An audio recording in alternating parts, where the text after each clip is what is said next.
Just like old times.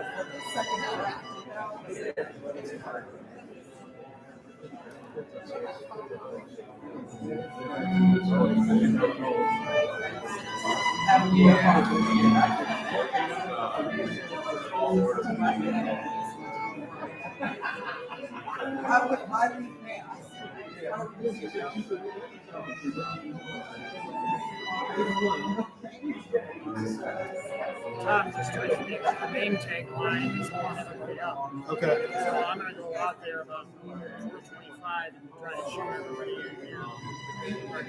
Maybe we should wait until the name tags are on before we start this. On the line. 4:25. Let me talk to you.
I'm going in for a different place.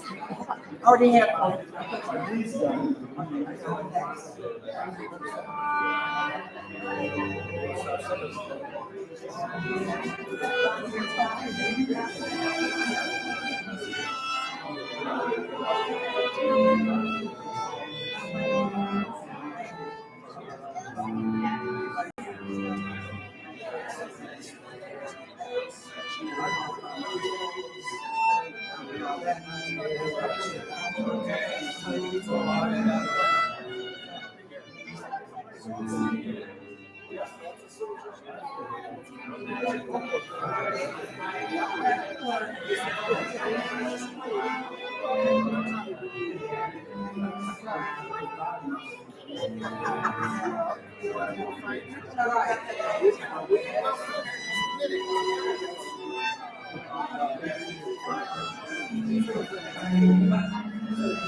Planet Fatness.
sit right there. There you go. There's no way I'm sitting there. I think you're up. This is good. Thank you. Appreciate it. I probably could, and I probably could that class. Well, we got here early and scouted out.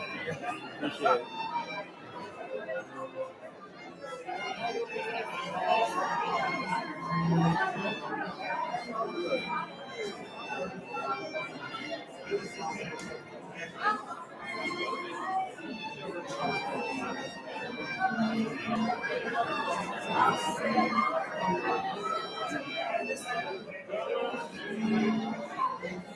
I think you're better. We already played this game, and I'm much larger than you are.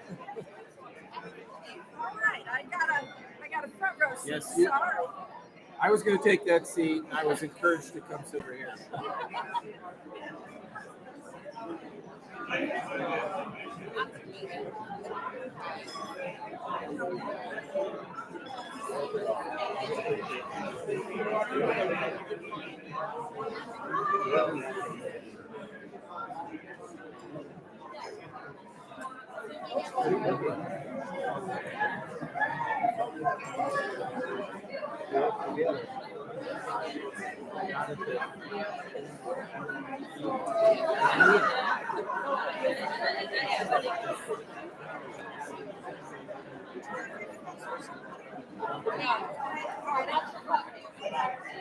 Should I move? Am I in your way?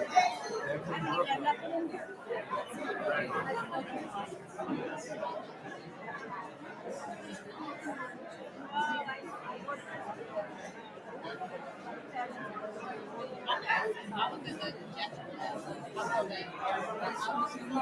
When Abby shared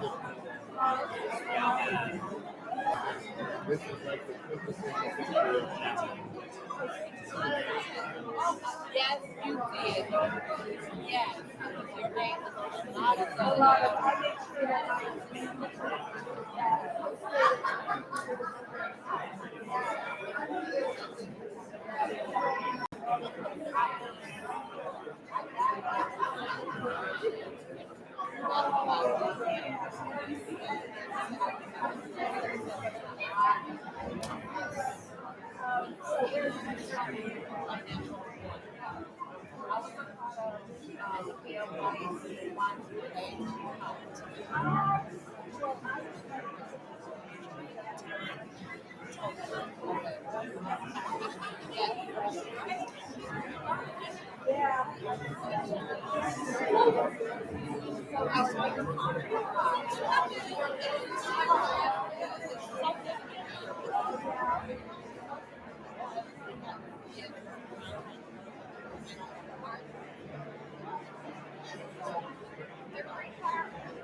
but it's not red.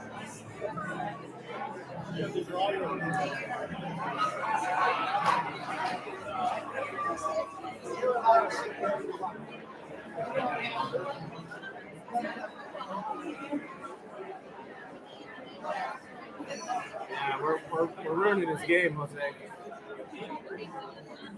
couple other things they wanted to. I'll save you a seat. Oh, you would save your seat? Thank you.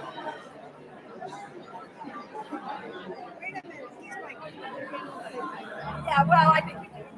Hey, yeah.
Hi,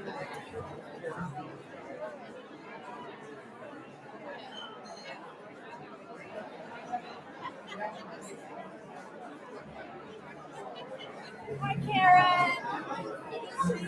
How was your It's a smorgasbord, isn't it?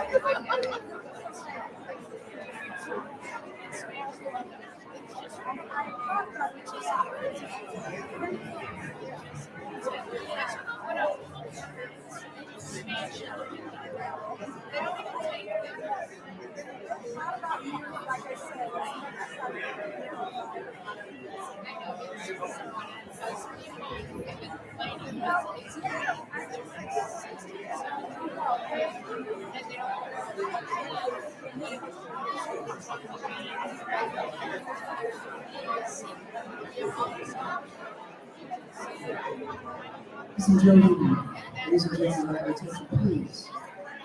If you haven't yet, please find a seat, a comfortable place to stand. The service will be beginning very soon. Again, please find a seat or a place to stand. The service will be beginning soon.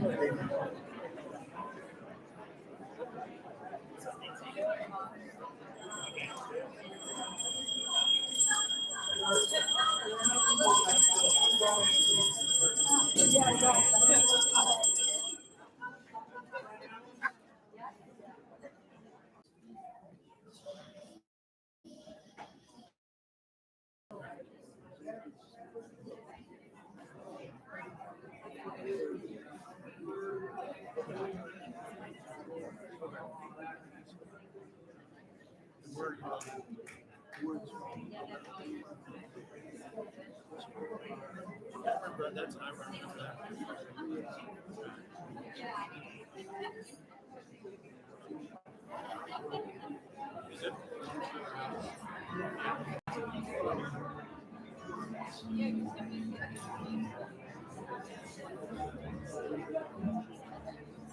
There's no house I know.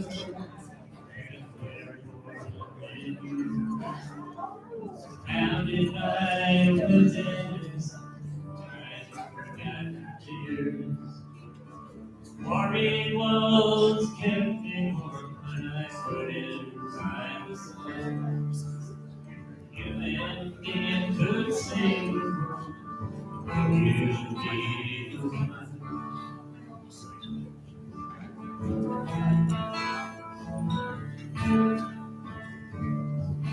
John Henry wouldn't stand a chance. Well, dear, nothing. And no one sleeps, someone locked the door. Greatest generation is almost dead. Human being could save the world. You'd be the one.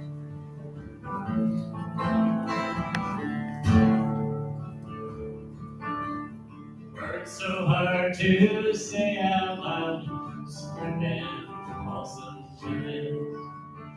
Races of 1,000 gods couldn't hold them all in line.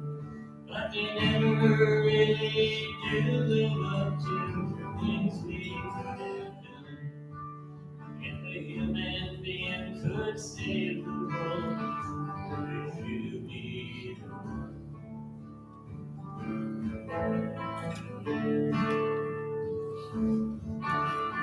Hand me down my walking cane, I'll be on my way. My guitar tuned to the wind, just for you I'll play. Mother, oh daughter, of your daughter, of your son. If a human being could save the world, would you be the one?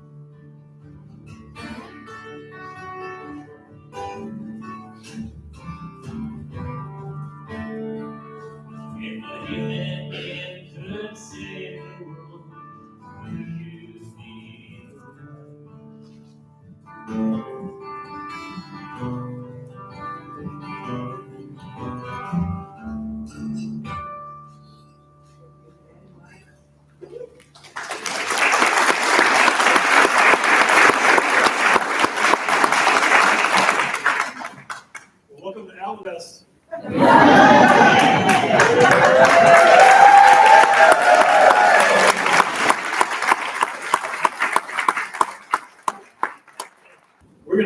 program. And after that, we have our refreshments, and we have a lot of food after that. So please don't run off. We'll be here till 8 o'clock. We want to have everybody be here as long as we can. So welcome. My name is Allan Dreyer, and I am one of Alan's oldest brothers. I always told him, I'm your favorite brother. and you know, I write things to him. I write things to him, and I say, your favorite brother, Jake. And I would tell him, you know, I'm your favorite brother, my favorite brother. He would go, he'd roll his eyes and go, sure. So on behalf of Allan Dreyer family, thank you so much for being here. Because it means so much to us to have you here with us during this time. What we're trying to remember and honor Allan so well. And having you here makes us feel his presence. So, but we're celebrating Allan, and when we do that, we also celebrate the great city of Cleveland.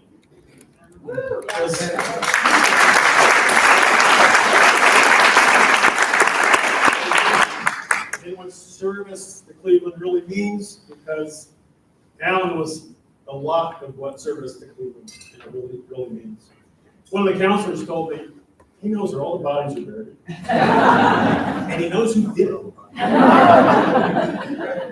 But on the other hand, he knew how to unite people. So look at this. Bringing all this together. True service, like he was a true servant, doesn't seek praise or reward.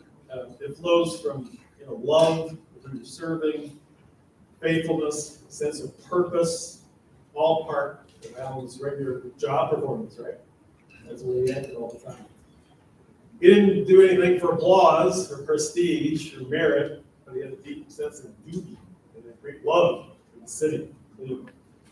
And always a commitment to something greater than himself, right? Those of you who knew how he worked behind the scenes and how he was such a great friend. And he'd always find a way to make fun of you, all those things. There's an old saying that says there's no limit to what you can achieve if you will let other people take that credit. And he achieved a lot, right? So, let me flip my thing here. Allan loved Cleveland, of course, and we loved him. But we all know he was never above any sort of joke or comment that would get to the heart of the moment. He always found a way to make fun of me any way he could. And that's part of what made me love him, right? That's kind of a quirky sense of humor. And what a gift giver, right? What a gift giver. And he must have been a great shopper. But also, that means he's a great caring person.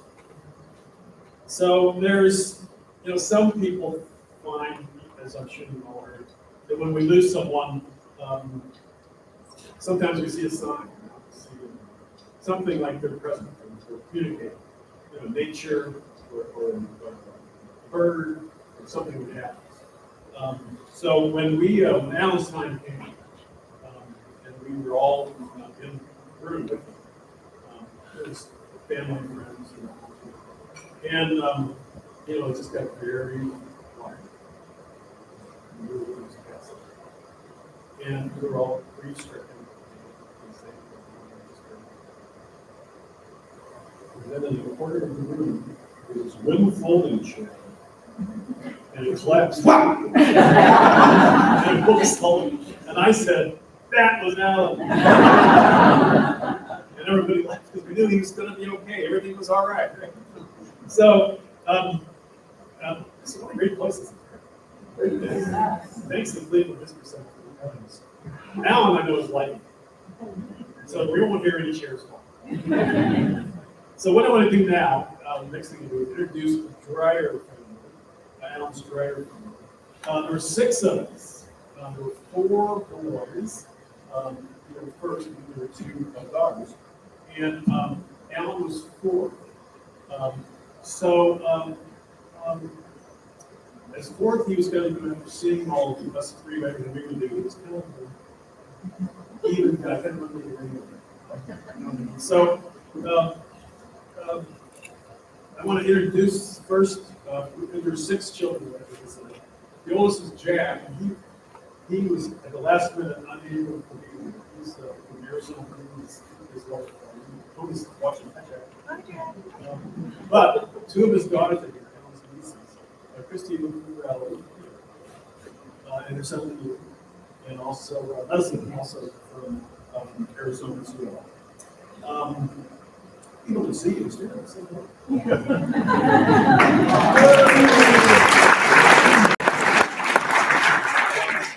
Steve was the next one. Jeff was the guy who picked everybody. He's the oldest. He picked everybody. So Steve, the next one, he's the guy who chases around the house and never got in trouble. So he's here with his wife, his son Dylan. They're from San Francisco.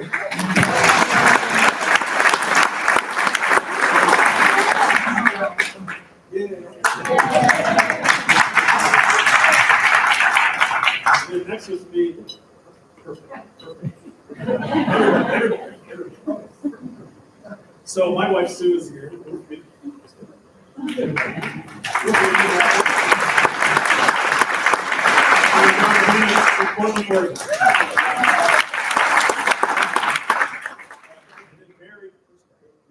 Mary's probably the best student. She's probably the best student in here. She's a lawyer from Arizona. And then there's Regina, and her husband Joe is in Chicago. And Regina's one of the angels that God sent to help her.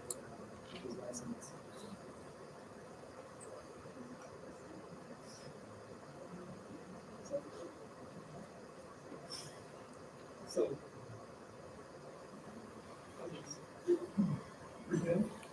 then when it's completed out.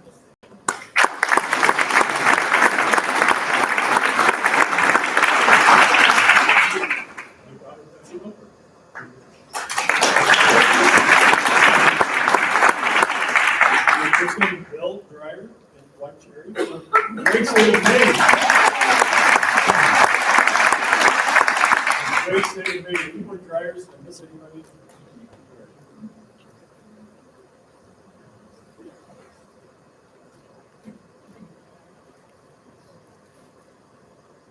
Welcome, everyone. Thank you so much for being here. My name is Christy Dreyer. I am Allan's niece, and I'm the oldest of all cousins, I guess. So, and I think I can say on behalf of all of us that even though our experiences with Allan may have been a little different, I think we all felt the same as right? He was awesome. So Allan was only 17 when I was born, and having such a young uncle was more like having an older brother, maybe, or not so much in the sense of a babysitter, but more in the sense of like, what can we get away with while mom and dad are gone? Yep, that's what it was like. So on one particular occasion, my dad was hospitalized, and my mom was forced to figure out how to get by with 4 girls under the age of 6. And we lived in Texas, where there was no family around to help us. And so Uncle Allan dropped everything and flew down to help us out. And I have no doubt in that time that my parents, they were having an extremely difficult, time with this, but it was one big party. With our ringleader, Uncle Allan, leading the festivities. Do you know that he let me drive the car? I was 6. Yeah. He asked me if I wanted to drive, and of course, what did he say? Yeah. So I climbed up on his lap, and I was driving. At least he let me believe that I was driving. So, Allan made holidays, he made special occasions, a trip to Disneyland one time, so much fun for all of us. Countless times I remember of being tickled to near death and laughing until it hurt. He made our childhoods memorable and special. And then with Allan having so many nieces, I think there's 5 of us, I think he felt a sense of responsibility, for our well-being as females, as we were getting towards that age of dating. So in fact, he gave us very special dating advice one time. Girls, remember, all boys are dogs. And if you lie with dogs, you get fleas. Great advice. And then one summer in college, I was spending some time with Allan here in Cleveland, actually. And I was getting ready to attend my sorority's biennial convention. And at that time, I was the chapter president, so I had to go. And as I was getting ready to go, Allan says, "Do you know what I think you girls should do? Wear big hats. I think that would be fantastic. That's what you girls should do, wear big hats." So that kind of became like the running joke for a long time. You know, did you wear a big hat? Don't forget your big hat. So Allan, we've got our big hats on. Our big hats represent the uniqueness that sets us apart from the rest. And the uniqueness that was Allan, a truly loving, considerate, big-hearted, generous, humorous, and fun uncle. And we will all carry a piece of him with us wherever we go, and he would want us to let that unique light shine. As we celebrate him today and honor his memory, I would like to just say a quick prayer. In the name of the Father, and the Son, and the Holy Spirit. Eternal rest grant unto him, O Lord, and let perpetual light shine upon him. May the soul of Allan, through the mercy of God, rest in peace. Amen. So again, thank you all for listening, but more importantly, thank you for sharing your love of our Uncle Allan.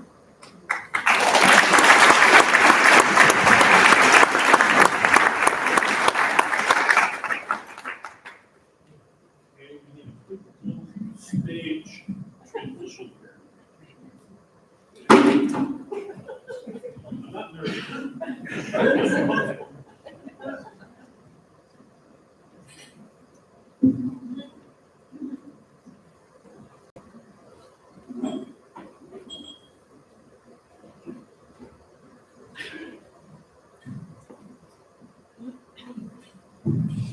Okay.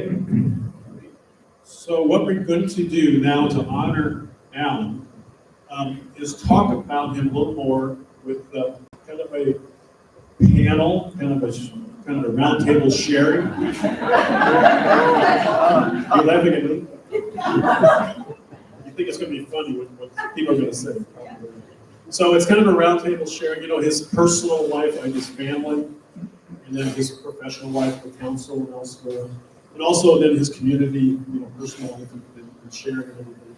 So in all that kind of overlaps. But we thought it'd be nice to have, three people kind of hopefully talk about that a little bit. So first we're going to ask Regina first to come up.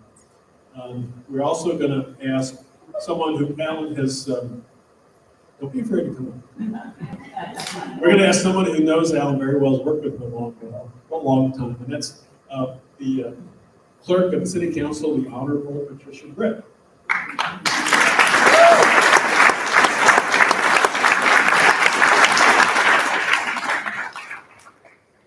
To complete our panel, I want to say first of all, when Allan was, when my father, God rest his soul, when he came to visit Allan once, he came back and said, "I'll never worry about Allan again." I said, "Why not?" He said, "Well, because he has his family, and they love him, they take care of him, they're with him so much, and that's of course the Westbrooks. That's Jay Westbrook."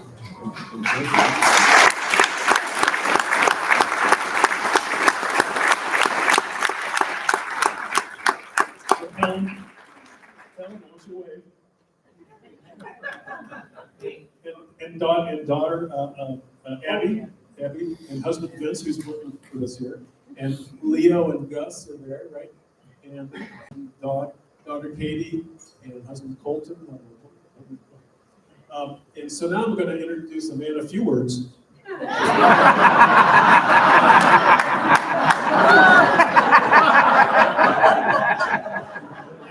I knew they would get the biggest laugh. Great counselor, a great president of the council, and besides that, just a great guy. The Honorable Mr. Jay Westbrook.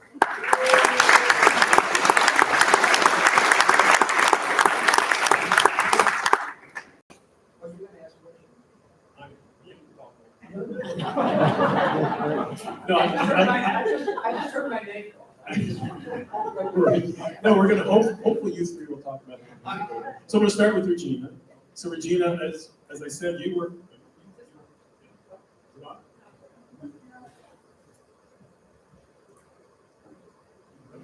Hello. So when Regina was born, my oldest brother was like a senior in high school. And so when he went to college and Stephen went to college and I went to college, so then Allan is the oldest in the house. He's like a freshman in high school. And you're like first grade. So that's the first thing I want to start with is what that young age, what was Allan like as the oldest? I mean, was he like a tough guy like I was, all of us were? What do you think about him when I asked that? Well, as you can imagine, Allan was a lot of fun to have as a brother. And he was so like mischievous and absurd. He had this weird sense of humor. And so when I was probably first grade, I brought a new friend home, and her name was Eileen. And she had never been in my house, never met Allan, and he always called her the one-legged girl, Eileen. And so Eileen came home with me, and it was winter, and I had a coat on. So Allan comes running in, and he grabs my coat off of me, and he puts it on. And of course, the sleeves are like up here, and it's like a crop top he's wearing. And my friend Eileen is like, "Who is this?" And I'm like, "That's Allan."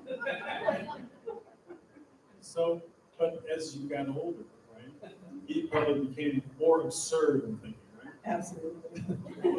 So another story about the same time was that we had a fireplace. We had this big old house, and we had a fireplace. And so he loved to torture me by acting like he was going to throw himself in the fireplace. So I would scream and cry, Allan, don't do that, don't do that. And so you think I would be scarred by this? Or no, I thought it was hilarious like years later. So when I went to buy my first house, the realtor was like, "Oh, there's a fireplace in this house." And I'm like, "Oh, I don't want a fireplace."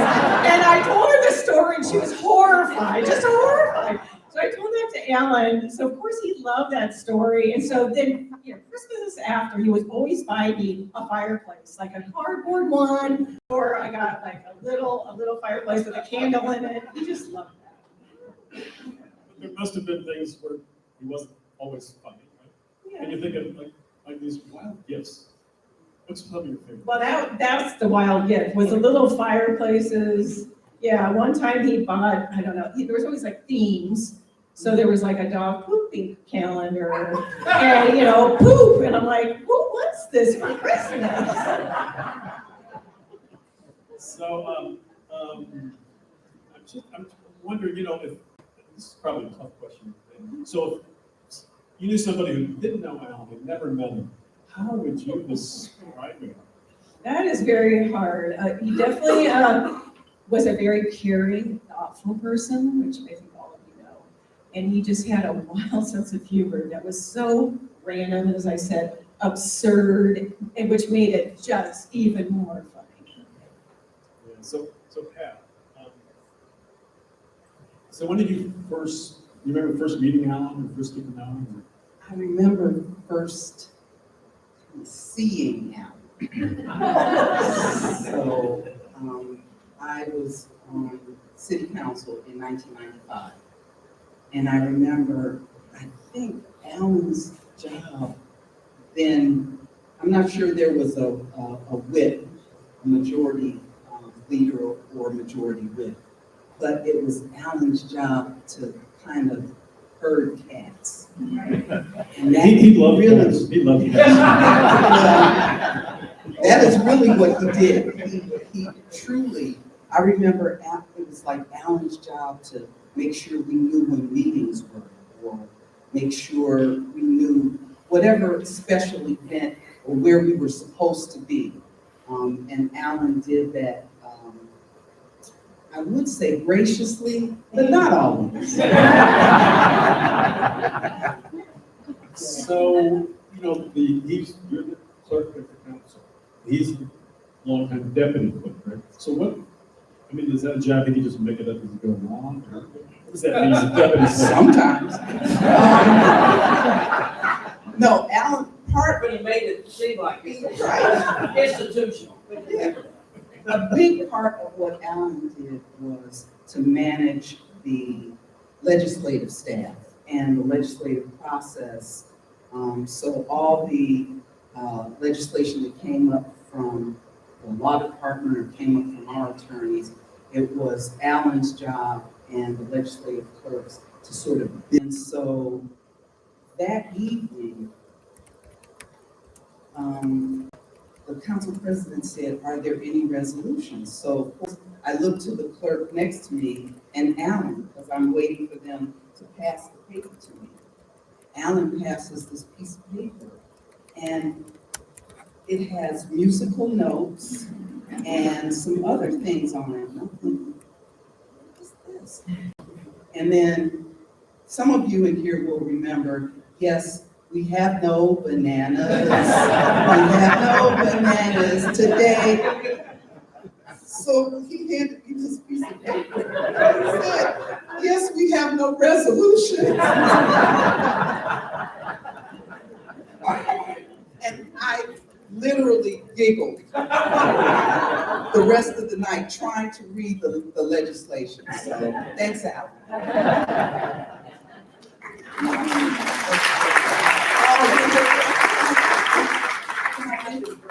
Yes, can I ask all the members of the Cleveland City Council staff to please stand?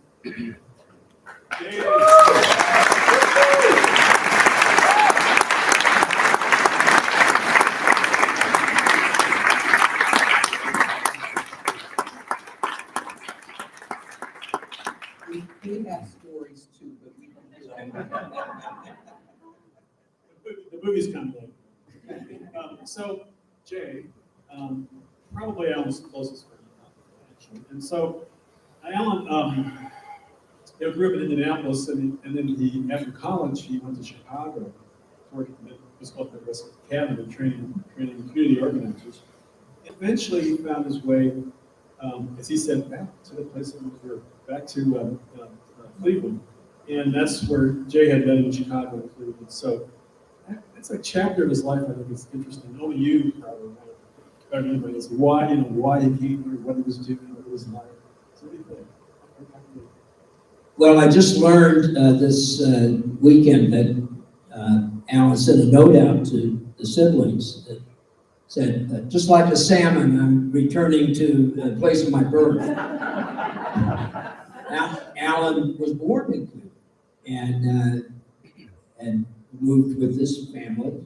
Fortunately, families keep up with the children usually when they move, so they didn't leave them behind. But he returned to Cleveland in 1987 from the Midwest Academy, which is a legendary school for community organizing. And myself and some other people were founders of what still exists today. And Sandy Buchanan is here, was the director of Ohio Citizen Action. And Alan wanted to come from a training institute into the real world of the grassroots organizing and came here to be part of Ohio Citizen Action. And at that time, I had been a founder of Ohio Citizen Action, and we dealt with issues of corporate power and citizen strength to overcome issues of tax abatement, utility costs, and others. Alan was part of that, and I was already in 1987 in City Council, something of an outcast. I was not in the caucus or any of the important things, Mr. President, Mr. Griffin, and but as time moved along quickly, Alan came over and was part of the City Council operation, dealing as Kathy Tierney eventually did with citizen calls and complaints. And Alan said, "Is there something more I can do than that?" So actually, he came in 87 and 89. I was privileged to be elected council president. And Mayor Frank Jackson was a newly elected councilman in that era, and was one vote that I was very honored to have. So Allan did want to say that not everything, Madam Clerk, is standing up in front of the council meetings. As Council President Griffin knows, there's the politics behind the governance. And Allan was deeply involved in that, but when he was at work, he didn't bring it with him. And he knew the difference between public service and the public work, but he was also very able to deliver letters to people's doors at 11 and 12 o'clock at night, telling caucus was about to happen too. So he was effective. He was very effective. What is it about him you think in person that made him effective? Well, I think probably first and foremost is he didn't take himself too seriously. He had, and maybe it's a Catholic upbringing. I wasn't brought up as a Catholic, but you might know that Allan had a multitude of saint statues in his home. I don't know that it helped him in any particular way, but gave him comfort. And I think, who is it that went off with them over here? Christy, there's a number, and he instructed me on Saint Martin de Porres, who is, I think, a very important saint I learned, is that in his statue, there's usually a broom, because he was, and Marty Sweeney, if he's still here, I was, okay, there he is. In my later years in council, I became head of the cleanup committee, and Marty used to say, there's a cleanup in aisle 6, and I would have to go and deal with the problem in my senior role. But so Marty instructed me about St. Martin de Porres, and why did he have that broom there, because he was a caretaker. But I think Allan didn't take himself too seriously. And that came back around in the Pope Fund and friends and siblings, I think I've heard. And and so he always kept a lightheartedness about the work but I took it very, very seriously. I read recently a posting from Mary Ann Sharkey. Most Clevelanders here know her. She went by the nickname the Shark, and but she's a very savvy observer and journalist, and she talked so affectionately about Allan. He said you could come to his office. He was short on words, but would always tell you the real deal, what was going on. So he was very grounded, but not in any way pretentious or pompous. He had this very important role, and I think essential to council. I did want to point out that it's rare that clerks, and you own this distinction, and deputy clerks, don't usually transcend council presidents. They usually, council presidents is an era of governance, and the next council president comes along. That's what happened to me and Allan, actually. And Allan went over, where's Rick Warner? I want to give Rick Warner a shout out, because he took Allan under his wing at the county, because he knew his good work. And Allan, there was a brief time he wasn't welcome at city council. And but mostly, myself, Frank Jackson, Marty Sweeney, Kevin Kelly, and now Blaine Griffin. And it's very rare that someone in a kind of semi-political position would be kept through all of those different eras of council leadership. Well, you and your family also knew Allan like, I guess, like nobody else in Cleveland. which is, yes, this great effective deputy clerk, this conscientious servant, but also this very great guy, long person, caring, bookkeeping. So I assume that you and your family, as you got to know him, I mean, was there ever a time when you would think, how can this guy be such a strong person in the council, but at the same time, be such a great person? But what I'm really asking is, what kind of person he was away from City Hall that you most appreciate? Well, as Regina said, he loved to shop, and you could shop online, but we're entering the season now. My wife Helen and Alan would be the shopping duo for the holiday gifts, and I don't know what Helen's going to do this season, but that was it. That was an important part. Alan was known as Alan D.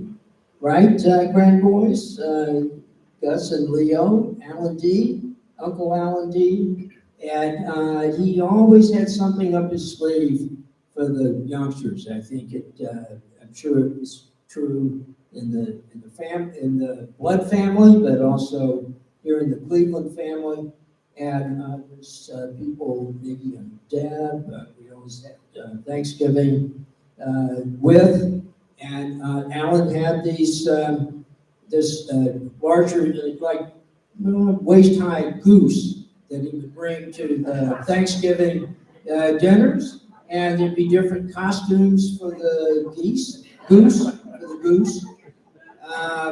Easter would roll around, and there'd be a giant plastic chocolate Easter bunny. Who sometimes had the crown of thorns also. Sorry, Chuck. I know that was Alan. So it's also as you know, nothing. Alan was studied architecture, and right outside here is a garden designed by Olmsted. Frederick Olmsted. And there was kind of a companion guy, Burnham, who did the city mall, and I think it was him that said, make no small plans. Alan made no small plans. None. We had in our condo, Helen, Alan and I moved from west side to east side, condo. They had, about 2 years ago, had holiday decoration on their condo doors. Normally, you can't just put stuff on the doors. But so people had wreaths and had bells and had all this. Not Alan. No.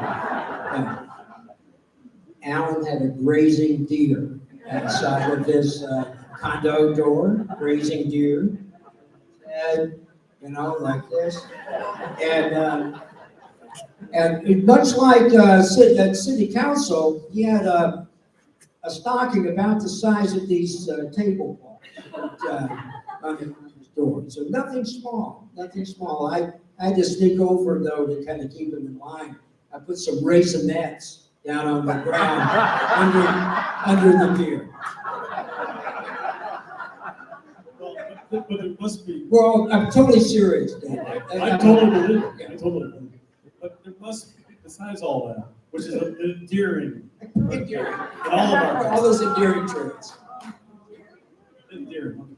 Yeah. No, there must be a tender memory you must have now. When he's not so funny, when he's caring and funny. Is there anything you can remember for you and your family? I'm sure many times as kids were doing things. Well, let's see, Abby and Katie over here. Raise your hands, you met them? So Abby was 7 years old when Alan moved here. She pretty much grew up with Alan. Katie was born the next year, so Alan's always been in their life. And there were times Helen had some serious illnesses. Alan was there, like a foundational rock. there were times, Mr. President, I'm sure this never happens with you, but I had to ask Allan to go pick up the kids. And they would always tell me, man, we'd much rather have Allan, Uncle Allan, come get us. You know, how couldn't you just be busy at City Hall and have Allan D come?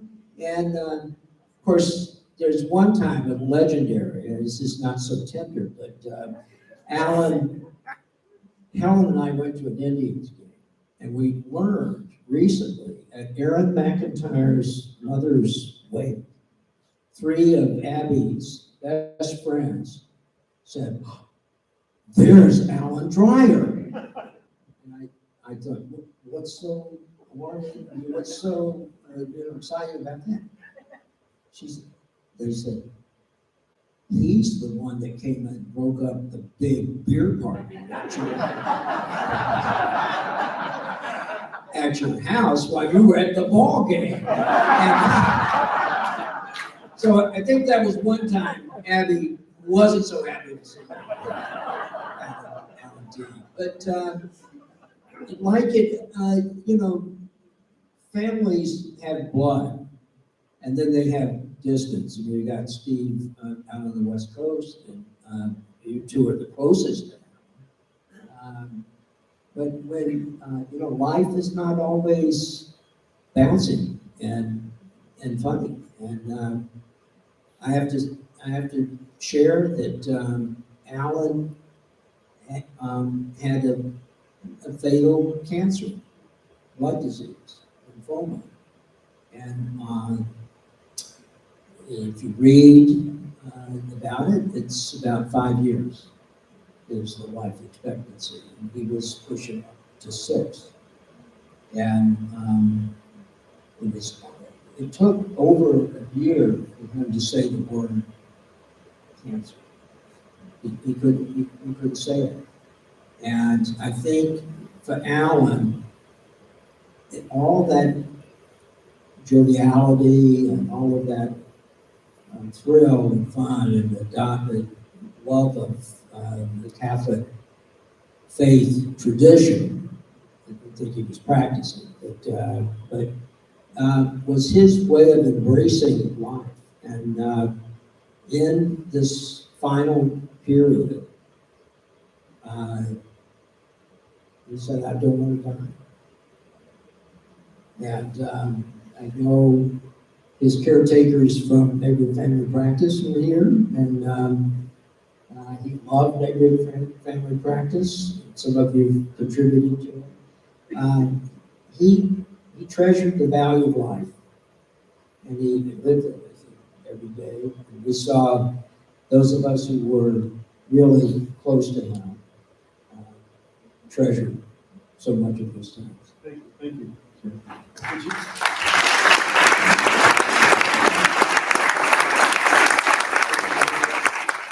I just want to say that he was so private about his cancer, and I know a lot of you didn't know anything, and he didn't want me to share even with him about treatments. And I pressed him on it, about a year ago, and he just said, I know I have cancer, but I don't want people to feel sorry for me. So I feel like he just didn't want to be defined by his illness. Okay, thank you very much. Thank you.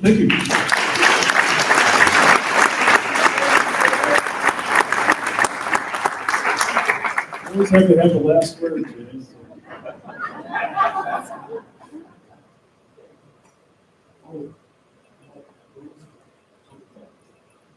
I just,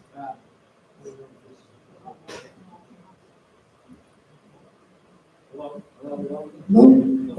Yeah. I know Frank Jackson has the great reputation of short winders. Jay Westbrook doesn't have that reputation, so I don't know if that's, I will say that if you get Frank Jackson off in the corner by himself, it's, guy's got a lot to say. But I just want to, David mentioned this, but this is Allan's family. This is Allan's Cleveland family. All of you have the blood connection, and you have the love that goes with that. But do, I know you are, but take a look at how Allan touched so many, countless people. These are threads of life. There's a desk right out there across from the sign-in where we're calling it Allan's desk. And there's work that he had done with the Earth Day Coalition, Dyke 14, celebrated. But Allan Dreyer was the chair of the Earth Day Coalition board. Neighborhood family practice went from a storefront to a wonderful healthcare delivery system. Allan, the chair of the board, as well as received care from a neighborhood family practice. So he wasn't just at 601 Lakeside. Allan was making impact in so many different ways. And please take time to notice that too.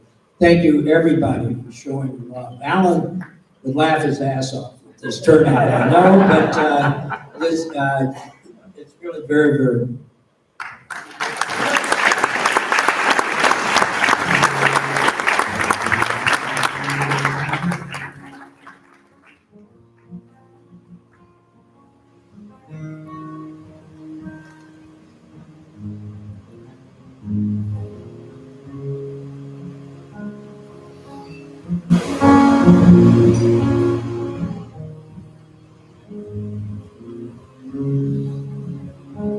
There's no place in this world where I belong. I won't know the right from the wrong. You won't find me singing on this song when I'm gone. So I guess I'll have to do it around here. I won't feel the flowing of the tide when I'm gone. All the pleasures of love will not be mine when I'm gone. My pen won't pour a lyric line when I'm gone. So I guess I'll have to do it while I'm here. I won't breathe the praise in air when I'm gone. Can't even worry about my fears when I'm gone. I will have to do my share when I'm gone. But I guess I do it while I'm gone. I won't be running from the rain when I'm gone. I can't even suffer from the pain when I'm gone. Can't say who's to praise and who's to blame when I'm gone. So I guess I'll have to do it while I'm here. Won't see the golden of the sun when I'm gone. I do it for that. You're gonna help me. Everybody should sing the last line along with me.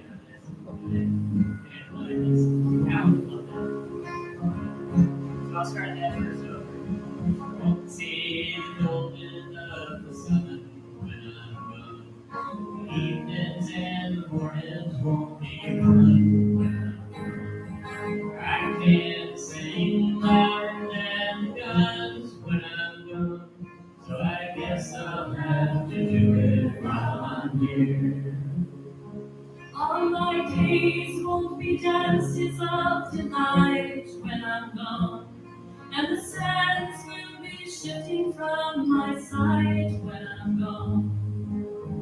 Can't add my name to the light when I'm gone. So I guess I'll have to do it when I'm here. I won't be laughing at the lies when I'm gone. I can't question how or when or why when I'm gone. Can't be proud enough to die when I'm gone. So I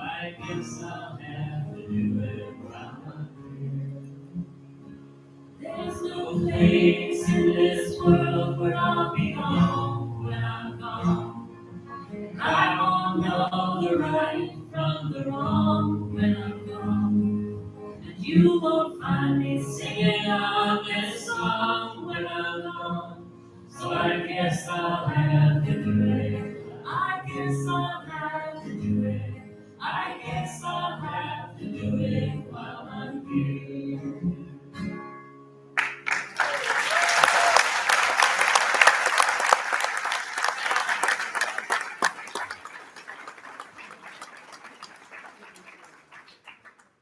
Thank you very much. We're going to have a small little stage at the invitation again. Microphone up. A few minutes. All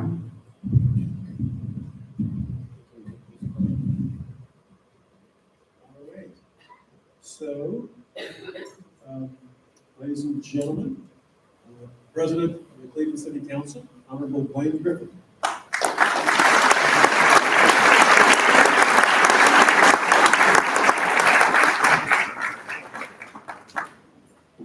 Thank you, Judge. If I could, I'm going to ask, while I make remarks, if all of the other fellow council presidents that are here, if they could join me.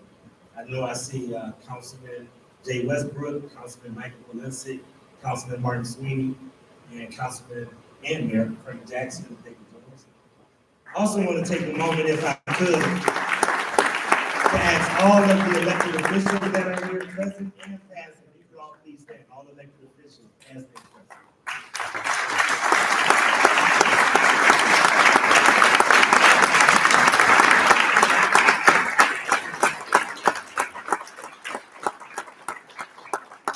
As you can see, Allan was truly loved in the city of Cleveland, and when I think about it, I think of a story that I once heard, and in my spiritual imagination, I would just tell you, I can imagine two friends going up to the pearly gates, and St. Peter, and both of them are just, one passes away, and when he gets to the pearly gates, and you know, St. Peter asks him, spell love, and the gentleman says, Love.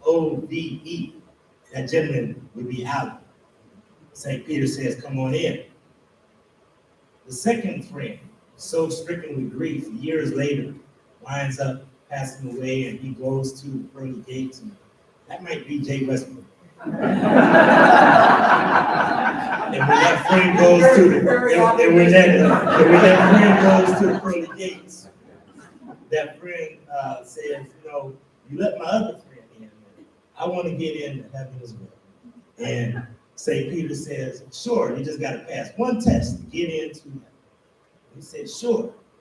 And St. Peter says, spell Czechoslovakia.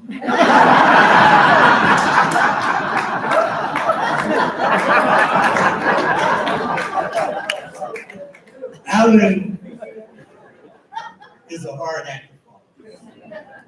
Professionalism, courtesy, kindness, knowledge, a person that knew the institution of council better than anybody ever elected or worked for the city of Cleveland. Respected, you get out of here.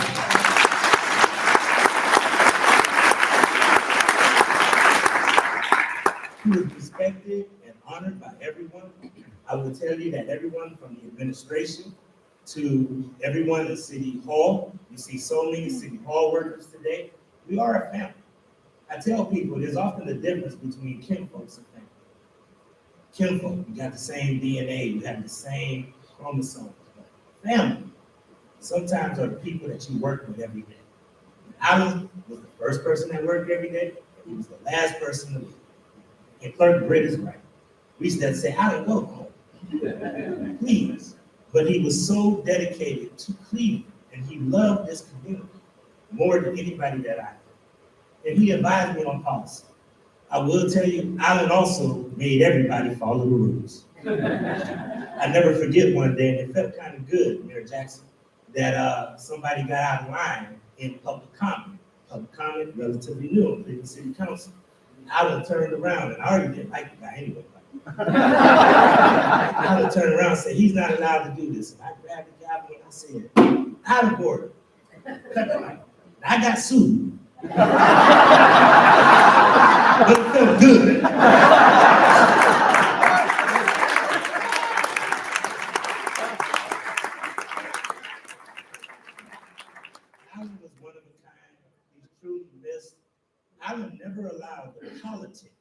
to get in the way of his professionalism. No matter if I was fighting with Jay today, he said, you know what? This is how we need to make sure that we do this. No matter if I disagree with something that Martin Sweeney or Mike Knissick did, Allan always was professional. He always was a jail of our Cleveland City Council, because Cleveland City Council is the most pleasant, nice, romantic place to work. But I can honestly say that Allan treated it with love, kindness, and caring. And I did have to bring these esteemed gentlemen, not because they helped mold me, but because Allan helped mold them in. So,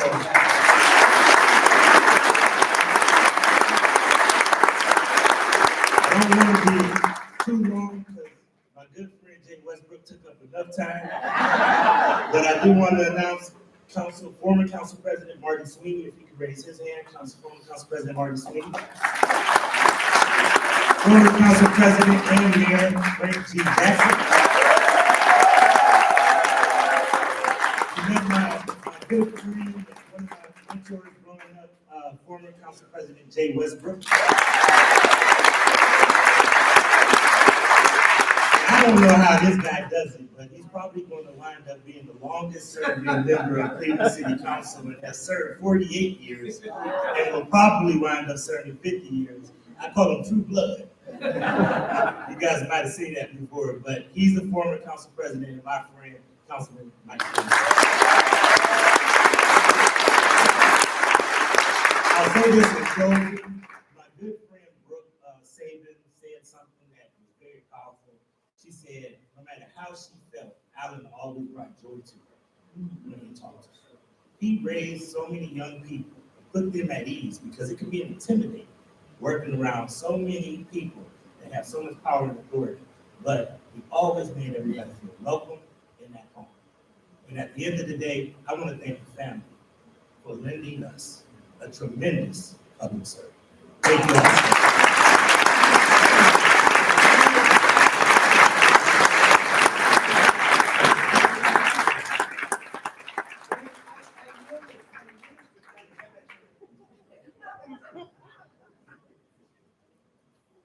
I'm going to take the microphone for a second, unscheduled. I'm Marty Sweeney. On January 13th, 1997, I walked into Cleveland City Council to become a council person. First person I saw was Allan Dreyer. He looked at me and said, Councilman, first thing you're going to do is vote for Jay Westbrook. And second, here's your carnation to get sworn in. Allan B. Dreyer, he really liked the double L and A, the spelling of his name.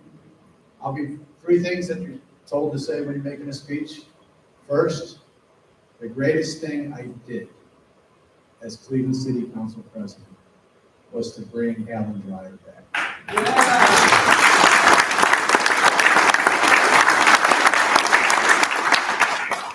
Number two, with Allan and my relationship, I probably would not be standing here but for Allan Dreyer.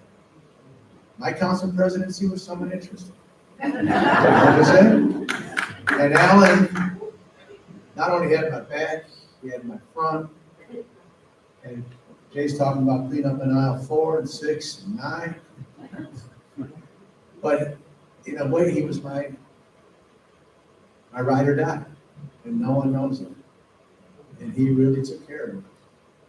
And the last one I want to talk about is Jay talked a little bit about the things you can't leave fingerprints on. Allan was really, really good at knowing what he did. And the one fiber that was in that, every council president knew at the highest level of trust. And you don't get that too often. You trust Allan Dreyer, you stick around for a while. If you don't, you're not in the seat too long. So with all that said, I am a much better person today because Allan Dreyer was on my way. Sorry this wasn't scripted, but I just wanted to give you my thoughts.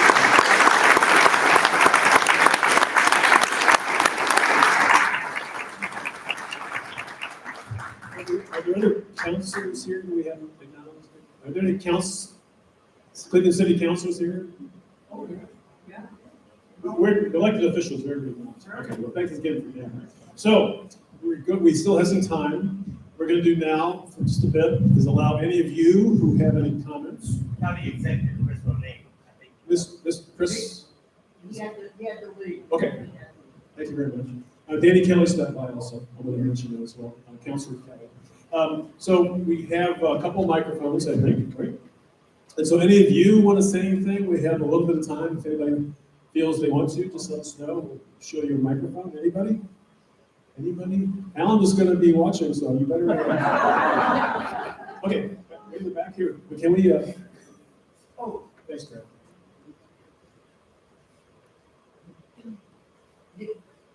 David, actually, there are council people, I think, I don't know. I know Chris Large was here. Go ahead. Hi, my name is Lisa Thomas, and Alan and I met in 1989 when Jay was newly appointed as city council president, and Mike White and Tim Hagan made him the chairman of the coordinating council on homelessness. And I was working in the homeless sector, and Alan was Jay's assistant, and so he did all the work in doing the planning for homelessness. Alan and I did it. And Alan and I found out that we had a birthday within 2 weeks of each other, and we found out that we loved classical music. So for the last 36 years, at -5, 31 years, Alan and I have been to 7 to 9 performances of the Cleveland Orchestra every single year. Alan and I went to almost every city music concert at St. Stanislaus Church in Slavic Village. If you've ever been, you know how much Alan loved those statues. And St. Stan's has got the best statues in Cleveland. Alan and I went to the Geauga County Fair, and he would buy a pie at the end, and he would buy a big bag of kettle corn because he had such a sweet tooth. Yeah, I took Alan down to Amish country. I think you're the brother that wanted to know what Alan was like outside of it. So I'm trying to figure out some shadows. We went to Amish country, and getting Alan out of the all-you-can-eat buffet very laborious afternoon. That was a tough one. We went to the Toledo Museum of Art to see not only the beautiful art that they had, but also the glass museum. He loved architecture. We shared a love of Frank Lloyd Wright. We saw lots of Frank Lloyd Wright exhibits, Falling Water, the things in Oberlin. We did a lot of those things together. We shared a love of William Morris. If those of you who know William Morris, it's part of that, and there was a wonderful exhibit at the Museum of Art. I tried to delineate for myself all of the things that we did, and it just took pages and pages because Alan loved music, art, architecture, and beauty. And that was what Alan brought into my life, was the beauty of such a great soul, such a quirky personality, David, to use your word, so quirky. I never knew if he liked me. I never knew if he liked me. But we had fun, and he was the only person I knew who liked the opera as much as I did. And the last thing that Alan and I did together was in April when we saw a Cleveland opera performance, and the woman who leads the opera had to sing every role, and that just made for an afternoon of great laughter. So, I will always remember Alan through, the necklace, I forgot. This was a birthday gift. We went to every art show in Cleveland, starting with the Hessler Street Festival and the Casebook Festival, all the way to King Park, Lakewood, Blossom, everything we did. That's why Alan's part of the beauty, music, architecture, that was Alan. Anybody else?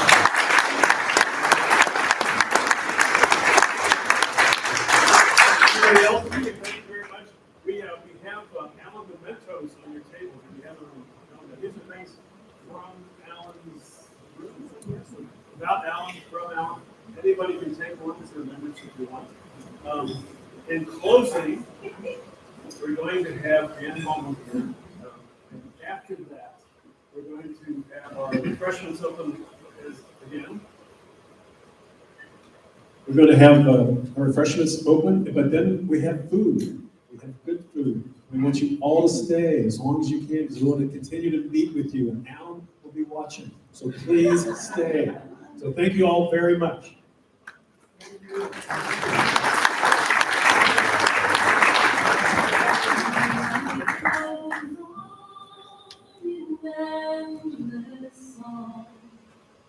Above earth's lamentation, I hear the rhythm far off him that hails a new creation. Through all the tumult and the strife, I hear its music ringing. It sounds an echo in my soul. How can I keep from singing? While though the tempest loudly roars, I hear the truth it liveth. And though the darkness round me grows, songs in the night it giveth. No storm can shake my inmost calm, while to that rock I'm clinging, since love is Lord of heaven and earth. How can I keep from singing when tyrants tremble in their fear and hear the death knell ringing, when friends rejoice both far and near? How can I keep from singing? No storm can shake my inmost calm, while to that rock I'm clinging, since love is Lord of heaven and earth. How can I keep from singing?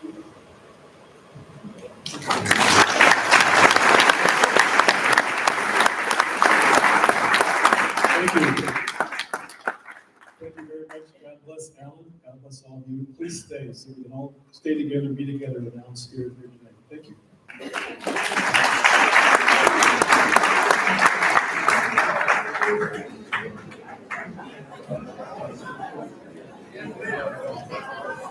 Thank you.